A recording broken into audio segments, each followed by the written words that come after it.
Hello friends, welcome to అమ్మ కుట్టి vlogs. Vemulawada దర్శనం అయిపోయిన తర్వాత ఇప్పుడు మనము కొండగట్టు దర్శనానికైతే స్టార్ట్ అయిపోయినాము.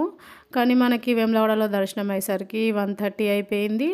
మళ్ళీ అక్కడ కొన్ని పనులు ఉంటే చేసేసుకొని కార్లో ఎక్కేసరికి 2 అయింది. అంటే మధ్యాహ్నం మనకి లంచ్ టైం అయింది. అందుకని చెప్పేసి వేములవాడ నుంచి కొంచెం దూరం వెళ్ళిన తర్వాత కార్ని ఒక దగ్గర ఆపేసుకొని పిల్లలకి మా ఆయనకి అలాగే కార్ డ్రైవర్ అన్నయ్య కూడా నేను పులిహోర అయితే పెట్టిన తర్వాత వాళ్ళు తిన్న తర్వాత మళ్ళీ కార్లో ఎక్కేసి కొండగట్టుకైతే స్టార్ట్ అయిపోయినాము. ఈ ప్రాసెస్ అంతా అయిపోయేసరికి 2:15 అయితే అయింది. ఇక్కడ నుంచి మనకి కొండగట్టుకు వెళ్ళడానికి మినిమం 40 మినిట్స్ అయితే టైం పట్టిద్ది. వెమ్లవాడ నుంచి అయితే దగ్గరేనండి కొండగట్టు. మనము వచ్చే దారిలో కూడా నేను మీకు చూపించాను కొండగట్టు టచ్ అవుతుంది అని చెప్పేసి. ఇక్కడ మనం కొండగట్టు అయితే ఎంటర్ అయిపోయినామండి. ఇట్లా వెళ్తూ ఉంటే మనకి ఇక్కడ పెద్ద పెద్ద కొండలు చెట్లు అయితే కనబడతాయి. ఇవి చూస్తూ ఉంటే ఎంత ప్రశాంతంగా అనిపిస్తుంది అంటే నాకైతే చాలా బాగా అనిపిస్తుంది. కాకపోతే ప్రాబ్లం ఏంటిదంటే కొండగట్టుకు వచ్చినప్పుడు చాలా మంకీస్ ఉంటాయండి. వాటిని చూస్తేనే నాకు భయం అవుతుంది. అలాగే మా పిల్లలు కూడా మంకీస్ని చూసి చాలా భయపడతారు. ఎప్పుడైతే దర్శనం చేసుకుంటామో అప్పుడు ఇంకా మేము కొండపైన ఉండమండి, తొందరగా వచ్చేస్తాము. మనకి దర్శనం అయిపోయినాక కొండగట్టు కంప్లీట్ అయ్యేంత వరకు కూడా మంకీస్ కనిపిస్తూనే ఉంటాయి.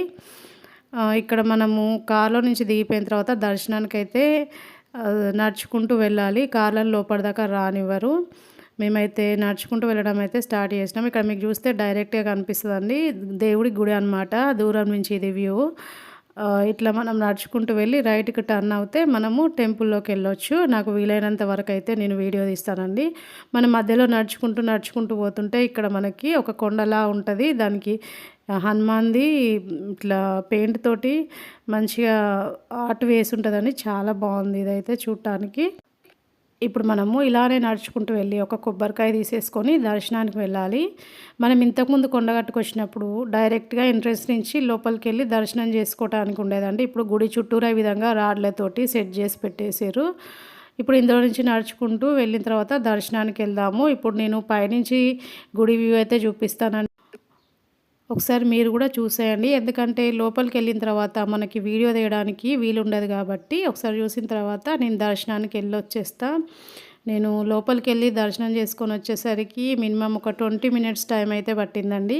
మామూలుగా కొండగట్లో గుడి అయితే మధ్యాహ్నం 2:30 వరకే క్లోజ్ అయిపోతుందంట. కాకపోతే ఈరోజు ఎవరో విఐపి వస్తారని చెప్పేసి ఇంతసేపు ఓపెన్ చేస్తుంది.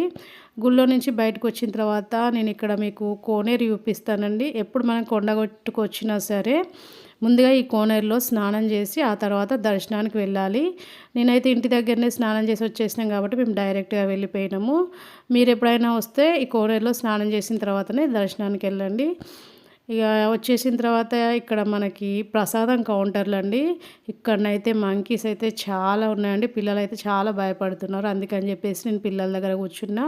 మా ఆయననేమో ప్రసాదం తీసుకోవడానికి కౌంటర్ దగ్గర లైన్లో నించున్నారనమాట. ప్రసాదం తీసుకున్న తర్వాత ఇంకా వెళ్ళటమే మనము. ఎందుకంటే మంకీస్ చాలా ఉన్నాయి కాబట్టి అస్సలు ఒక్క దగ్గర కూర్చొనివ్వట్లేదండి. మా పిల్లలు చాలా భయపడుతున్నారని చెప్పేసి ప్రసాదం తీసుకున్న తర్వాత వెంటనే కార్ ఎక్కేసి స్టార్ట్ అయిపోయినాము. కొండగట్టు నుంచి కొండపై నుంచి కిందికి దిగిన తర్వాత మనకు చాలా చెట్లు ఉంటాయండి. చాలా ప్రశాంతంగా ఉంటుంది. ఓపెన్ ప్లేస్లు బాగా ఉంటాయి. మేమైతే ఒక మంచి ప్లేస్ చూసుకొని అక్కడైతే దిగినాము. దిగిన తర్వాత ఒక్కసారి ప్లేస్ చూడండి ఎంత ప్రశాంతంగా ఉందో. దర్శనానికి వచ్చిన వాళ్ళంతా దర్శనం అయిపోయిన తర్వాత విధంగా కిందకి దిగేసి ఇక్కడ వంట చేసుకొని తినేసే వెళ్తారనమాట. మేము ఇక్కడికి వచ్చేసరికి 4:10 ఏమైందండి. ఇక్కడ దిగిన తర్వాత మా పాపనైతే కార్లోనే కూర్చొని ఉంది. మంకీస్ భయానికి బయటికే రాలేదు. ఇంకా మా చిన్న పాపనైతే ఇక్కడ నేను వంట చేస్తుంటే కింద కూర్చొని ఏదో ఆడుతుంది. తనకి మట్టి కనిపిస్తే చాలండి, మట్టిలో చాలా ఆడుతుంది తను ఫస్ట్ నుంచి అంతే. ఇంకా ఇక్కడ తను ఆడుతుంది కదా, నేనైతే వంట చేయడం అయితే స్టార్ట్ చేసిన. మా ఆయననైతే వంట చేయడానికి కట్టెలు కొనుక్కొచ్చి అక్కడ పెట్టిరండి. ఇక్కడ కట్టెలు కూడా కొనుక్కోవాలి. అలాగే నేను చేప తీసుకెళ్ళలేదని చెప్పేసి చేప కూడా రెంట్ ఇచ్చేసిరండి. 50 రూపీస్ అంట చేపకి రెంట్ తీసుకునేదానికి. ఎక్కడికి పోయినా సరే ప్రతిదానికి రేట్లు అయితే ఫుల్ ఎక్కువగా ఉన్నాయి. అందుకని చెప్పేసి మనం వీలైనంత వరకు ఇంట్లో నుంచి అన్నీ తీసుకెళ్తే మనకు కొంచెం మనీ సేఫ్ అవుతుంది. ఇక నేను వంట చేసినా కానీ మంకీస్ చాలా ఉన్నాయని చెప్పేసి నేను ఎక్కువసేపు అయితే వీడియో తీయలేకపోయానండి. నేను వంట చేసేటప్పుడు కూడా మంకీస్ చెట్టు పైననే ఉన్నాయి. నేనైతే కొంచెం భయంగానే వంట చేసిన, ఇక్కడ పైనకి వస్తాయో ఏమోనని. మా ఆయన లేరనమాట, తను బయటికెళ్ళి వచ్చేస్తానని చెప్పేసి బయటికెళ్ళారు. ఓన్లీ నేను ఒక్కదాన్ని మాత్రమే వంట చేసేస్తున్నా. నేను వంటకు కావాల్సినవన్నీ ఇంటి దగ్గర నుంచే తెచ్చేసుకున్నానండి. ఇక చిన్న చిన్న కవర్లలో ప్యాక్ చేసుకున్నాను అనమాట. డైరెక్ట్ కర్రీలో వేసేసి కవర్స్ పారేస్తే అయిపోతుందని చెప్పేసి నేను కవర్లో కట్టేసుకొని తీసుకెళ్ళిన. మళ్ళీ డబ్బాలో వేసుకుంటే ఎక్స్ట్రా లగేజ్ ఉంటుంది కదా, అందుకని చెప్పేసి ఎందుకని ఈజీగా ఉంటుందని ఈ విధంగా మసాలాలన్నీ కవర్లో వేసి తెచ్చేసుకున్నా. ఇక్కడ నేను కర్రీ అయితే వండుతున్నా. కర్రీ అయిపోయిన తర్వాత మళ్ళీ అదే పొయ్యి పైన కొంచెము రైస్ వండేసుకున్నాం అనుకోండి. ఇంకా అన్నం వండేసుకున్న తర్వాత పిల్లలకి అన్నం పెట్టేసి తిన్న తర్వాత వెంటనే మనము కార్ ఎక్కి రిటర్న్ అవ్వచ్చండి. ఎందుకంటే ఇక్కడ చాలా మంకీస్ ఉన్నాయి. వీడియో తీద్దామంటే కూడా భయం అవుతుంది. ఎందుకంటే మా ఆయన కూడా బయటికి వెళ్ళారు, పిల్లల్ని చూసుకోవాలి కదా, అందుకని చెప్పేసి నేను వీడియో తీయలేదన్నమాట. మేము వంట అంతా అయిపోయి తినేసరికి 6:45 6:50 అయిపోయింది. ఇంకా తిన్న తర్వాత మళ్ళీ కార్లో ఎక్కేసి అయితే రిటర్న్లో వచ్చేస్తున్నాము. ఎప్పటి నుంచో అనుకుంటున్నానండి వేములవాడ కొండగట్టు దర్శనం ఎప్పుడు చేసుకోవాలని. ఫైనల్గా ఇప్పటికైతే అయిపోయింది. ఏదైతేనేనండి ఫైనల్గా దేవుడి దర్శనాలు అయితే అయిపోయాయనమాట. నాకైతే హ్యాపీగా ఉంది. మేము ఎప్పుడైనా సరే 3 ఇయర్స్కి ఒక్కసారి వేములవాడ కొండగట్టు దర్శనానికి వెళ్తామండి. అసలు ఈసారి వెళ్తానో లేదో అనే డౌట్ ఉండే నాకు. కాకపోతే వచ్చేసినాము ఫైనల్గా. దర్శనం అయిపోయిన తర్వాత డైరెక్ట్గా మేము ఇంటికి వెళ్ళిపోయినామండి. మధ్యలో ఎక్కడ షాపింగ్ లాంటిది ఏం పెట్టుకోలేదు. ఎందుకంటే బాగా చీకటి అయిపోయింది. మా ఆయనని అడిగితే కూడా చీకటి అయిపోయింది కదా, మళ్ళీ ఇంటికి వెళ్ళేసరికి లేట్ అయిపోతుంది, చీకట్లో ఎందుకని చెప్పేసి అనేసరికి ఇంకా కొండగట్లో స్టార్ట్ అయిపోయినామంటే ఇంటికి వచ్చేంత వరకు ఎక్కడ ఆగలేదు.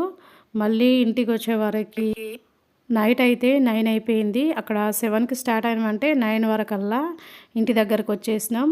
ఇక్కడ మా గల్లీలోకి కార్ అయితే రాదు, అందుకని చెప్పేసి గల్లీ చివరన కార్ అయితే ఆపేసారు. ఆపిన తర్వాత లగేజ్లు అయితే పట్టుకొని వెళ్తున్నాం మేము. ఎందుకంటే మా గల్లీలోకి కార్ వచ్చేసేది కానీ రోడ్డు పైన అటు ఇటు ఇరువైపులా బైకులు పార్క్ చేసి పెట్టుకుంటారు. అందుకని చెప్పేసి నైట్ మళ్ళీ కార్ లోపలికి వస్తే ఇబ్బంది అయిందని చెప్పేసి బయట అక్కడే మూల పైన కార్ ఆపేసుకొని అక్కడి నుంచి లగేజ్ అయితే తీసుకొని వస్తున్నాము. ఇంకా వచ్చిన తర్వాత ఇప్పుడు డోర్ లాక్ తీసేసుకొని ఈ లగేజ్ అంతా లోపల పెట్టేసుకున్నాను నేను. లోపల పెట్టుకున్న తర్వాత ఇప్పుడు మనం తీసుకెళ్ళిన బోళ్ళు బట్టలు అవి ఉంటాయి కదా, అవన్నీ నేను తీసి బయట పెట్టేసుకున్న తర్వాత కొంచెం ఫ్రెష్ అప్ అయ్యి ఇంకా పడుకోవాలి. పడుకొని పొద్దున్న లేచిన తర్వాత మిగతా పనులన్నీ చేసేసుకోవాలి. నేను మార్నింగ్ మాకు పంపు వస్తుందండి. ఈరోజు 4:30కే వచ్చింది. పొద్దున్న లేచి పంపు వచ్చేటప్పుడే బట్టలన్నీ పిండేసుకున్నా. అలాగే మనం తీసుకుపోయిన బోలు కూడా బయట పెట్టేసుకున్నా. ఫుల్ బట్టలు అయితే అయిపోయినాయండి, జాతరకి వెళ్ళడం ఏమో కానీ. అలాగే బోలు కడిగేసుకున్న తర్వాత ఈరోజు సమ్మక్క సారక్క తల్లికి పసుపు బొట్టు పెట్టాలండి. అందుకని చెప్పేసి ఇంత ఫాస్ట్గా పనులన్నీ చేసేసుకున్నా. ఇక్కడ ఎండాకాలం స్టార్ట్ అవుతుంది కాబట్టి మనకు బావిలో వాటర్ మరీ లోపలికి వెళ్ళిపోయి పంపు ఈ విధంగా సన్నగా వచ్చేస్తుంది. ఇప్పటి నుంచే మనం వాటర్ అనేది సేవ్ చేసుకుంటూ యూజ్ చేసుకోవాలి. అంతేనండి, ఈ రోజుతో మనము ఈ వ్లాగ్ని ఇక్కడికి కంప్లీట్ చేసుకుందాము. మీరు డైలీ నా వ్లాగ్స్ని చూడాలనుకుంటే మన అమ్మ కుట్టి ఛానల్ని సబ్స్క్రైబ్ చేసుకోండి.